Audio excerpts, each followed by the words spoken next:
అందరికీ నమస్కారం. నేను మీ నాగబాబుని. నిన్న ఒక ఇన్నింగ్స్ ఆడుకున్నాం కదా. ఇది హిందూ ద్రోహి వైసీపీతో మనం ఆడుకునే సెకండ్ ఇన్నింగ్స్. మనం చిన్నప్పుడు మంత్రాలకు చింతకాయలు రాలుతాయి అనే కథలు వినేవాళ్ళం. కొందరు సిద్ధులు నీళ్లలోంచి నూనె తీశారని, దాంతో దీపాలు వెలిగించారనంటే ఒకప్పుడు నేను అస్సలు నమ్మేవాడే కాదు. కానీ మన జగన్ బాబా అనుకో పాలు వెన్న లేకుండా నెయ్యి తీశాక అవన్నీ నమ్మక తప్పట్లేదు. అసలు నేతిలో నెయ్యి లేకపోవడం ఏంట్రా అని జుట్టు పీక్కుంటున్నారు కదా. చూద్దామండి. ఒకళ్ళని చాలా మంచి హెల్దీ, హైజీనిక్ అండ్ ఆర్గానిక్ భోజనం వండి పెడతాను అని చెప్పి ఇంటికి పిలిచి అందుకు చాలా డబ్బు కూడా తీసుకొని మార్కెట్లో చీప్గా దొరికే నకిలీ బియ్యం, కెమికల్స్ నిండిపోయిన సరుకులు, ప్రమాదకరమైన ఎసెన్స్తో ఉన్న పచ్చళ్ళు లాంటివి వేసి భోజనం పెట్టి, ఏదో ఒకటి భోజనం అయితే పెట్టాను కదా, భోజనం పెట్టకుండా మోసం చేశానా అని దబాయిస్తే అలాంటి మీరు ఏమంటారు? నేనైతే వైఎస్ఆర్సీపీ నాయకుడు అంటాను. ఇంకా కరెక్ట్గా చెప్పాలి అంటే వైఎస్ఆర్సీపీ హయాంలో టీటీడీ చైర్మన్ అంటాను. ఎందుకంటే వైఎస్ఆర్సీపీ హయాంలో టీటీడీ చేసిన పని ఇదే. చుక్క పాలు కానీ బొట్టు వెన్న కానీ లేని ప్రమాదకరమైన కెమికల్స్తో ఫేక్ గీని 60 లక్షల కేజీలకు పైగా స్వామివారి డబ్బుతో కొని ప్రసాదం తయారు చేసి భక్తులకు పంచిపెట్టారు. ఎంత పాపం, ఎంత ద్రోహం ఇది. ప్రభుత్వ సొమ్ముతో ఎలాగూ వైఎస్ఆర్సీపీ అవినీతి చేసింది. స్వామివారి టీటీడీని అయినా కొంచెం నీతిగా నడిపి ఉండొచ్చు కదా, ముఖ్యంగా ప్రసాదం లాంటి విషయాల్లో. ఇదేదో సాక్షి లాంటి పేపర్లోనో ఛానల్లోనో వచ్చిన న్యూస్ కాదు. సుప్రీంకోర్టు ఆర్డర్స్తో నియమించబడ్డ స్పెషల్ ఇన్వెస్టిగేషన్ టీం సిట్ 1.5 సంవత్సరం పాటు దేశం మొత్తం తిరిగి జల్లెడ పట్టి కనుక్కున్న విషయం. పాలు వెన్న ఏమాత్రం లేకుండా పూర్తిగా కెమికల్స్తో, రకరకాల ఆయిల్స్తో, చెత్త ఎసెన్స్లతో తయారైనటువంటి నెయ్యిని స్వామివారి ప్రసాదమైన తిరుమల లడ్డూకి వాడారు. దైవభక్తి, పాపభీతి ఏమాత్రం లేని వాళ్ళు ఇలాంటి దారుణాలు చేయగలరు. మన సనాతన హైందవ ధర్మం ప్రకారం అజ్ఞానం వలనో పరిస్థితుల వలనో తప్పు చేస్తే అందుకు క్షమించవచ్చు. ఈ విషయం శ్రీకృష్ణ భగవానుని భగవద్గీతలో, ఆది శంకరాచార్యుల అపరాధ క్షమాపణ స్తోత్రంలో కూడా ఉంటుంది. అలా కాకుండా తెలిసి తప్పు చేస్తే దాన్ని ఏమనాలి? అది కూడా దేవదేవుడిగా కోట్లాది మంది భావించే శ్రీ వెంకటేశ్వర స్వామి విషయంలో చేస్తే అందుకు పాపం అనే మాట కూడా చాలా చిన్నది. ఈ ఫేక్ నెయ్యిని కొనడం కోసం టీటీడీ చైర్మన్గా వైఎస్ జగన్మోహన్ రెడ్డి బాబాయ్ అయిన వైవి సుబ్బారెడ్డి ఉన్నప్పుడు 2020 ఫిబ్రవరిలో రూల్స్ను మార్చారు. ఆల్రెడీ ఉన్న కండిషన్స్ని సగాని పైగా తగ్గించారు. అనర్హులైన ఈ ఫేక్ గీ సప్లయర్ బ్యాచ్ని అర్హుల్ని చేయడం కోసం తొక్కాల్సిన అడ్డదారులన్నీ తొక్కారు. ఇలాంటి వెధవ ఫేక్ సప్లయర్స్కి వీళ్ళు పెట్టిన పేరు వర్చువల్ డైరీ. ఇవి దొంగ డైరీలు. బినామీ పేర్లతో రకరకాల రాష్ట్రాల్లో ఆపరేట్ చేస్తూ ఉంటాయి. ఒక దగ్గర ఒక పేరుతో బ్యాన్ అయితే ఇంకో పేరుతో కొత్త అవతారం ఎత్తుతారు. అచ్చంగా జగన్ కంపెనీలో పెట్టుబడులు పెట్టిన దొంగ సూట్ కేసు కంపెనీలాగా. ఇవి పాలు వెన్న ప్రొక్యూర్ చేస్తామని అబద్ధాలు చెప్పి కమిషన్లు ఇచ్చి కాంట్రాక్ట్ సంపాదించి కెమికల్స్తో చేసిన ఫేక్ గీని సప్లై చేస్తాయి. మరొకసారి గుర్తు చేస్తున్నా, ఇవేవి నేను ఇంకెవరో పుట్టించిన మాటలు కాదు. సాక్షాత్తు సిట్ 36 మందిని నేరస్తులకు చెప్తూ వేసిన ఛార్జ్ షీట్లో ఉన్న విషయం.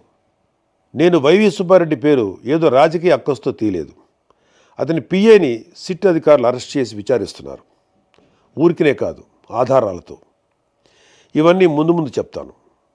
ఇందాక ఈ తప్పుడు ఫేక్ గీ విషయంలో పాపం అనే మాట సరిపోదన్నాను కదా. సరైన మాట ఏంటంటే ఘాతుకం. గుర్రానికి తెలియకుండా తోక ఊపుతుందా? లేదు కదా. తోకే గుర్రాన్ని ఊపిందంటే చిన్న పిల్లోడు కూడా నవ్వుతాడు.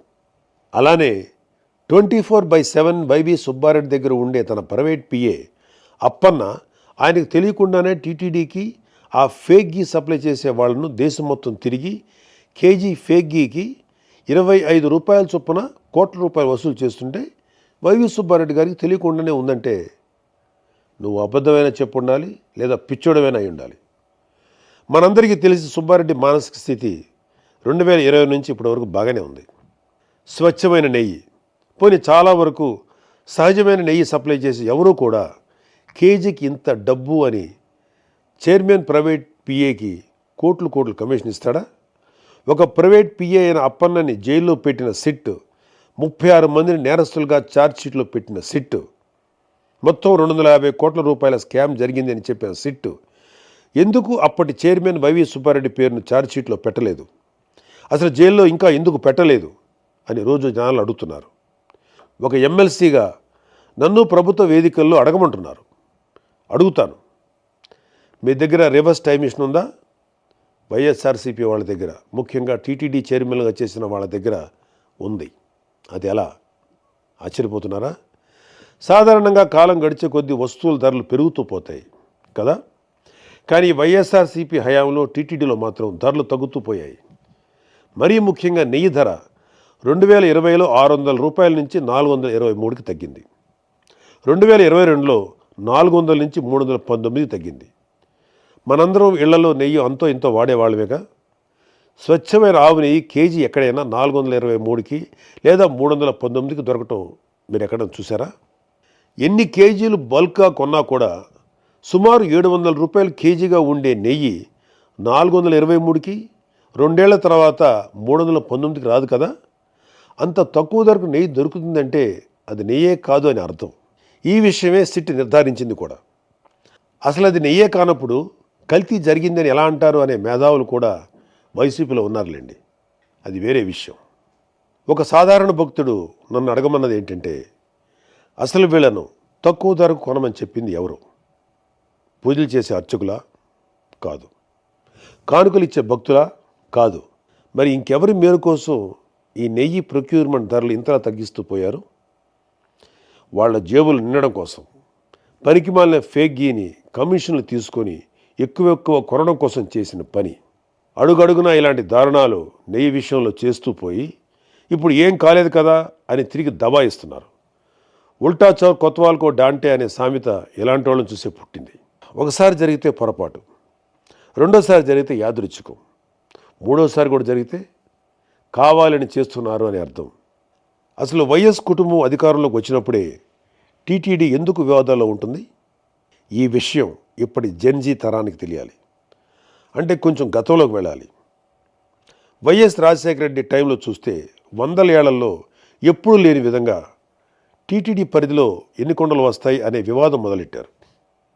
అదేంటి, 7 కొండలు మనమే కదా, అసలు ఈ డిస్కషన్ ఏంటి అని హిందువులు కోప్పడితే అప్పుడు టీటీడీ పరిధిలోని 7 కొండలు ఉన్నట్లు వైఎస్ రాజశేఖర రెడ్డి జీవో ఇవ్వాల్సి వచ్చింది. నేను నాస్తికుణ్ణి, రేషనలిస్ట్ని అంటేనే వైసీపీ వాళ్ళు ఇంత గోల చేస్తున్నారే.